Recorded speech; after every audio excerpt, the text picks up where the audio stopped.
Welcome to Algebra Online. Now that we've learned the technique of how to factor perfect squares, let's try it on this example. Again, what we need to do is we need to look at the first term and the last term and determine if we can write that as the square of something. X to the fourth power can be written as x squared raised to the second power, and 16 can be written as 4 raised to the second power. So that means that there's a good chance that this may be a perfect square. So the next step is to take the following. We multiply the number 2 times what's here, which is x squared, times what's there, which is 4.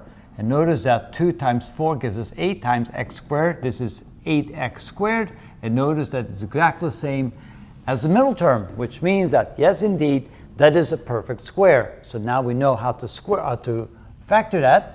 We can take x to the fourth plus 8x squared plus 16. Notice that this is a plus in the middle, so we don't have to worry about the negative sign.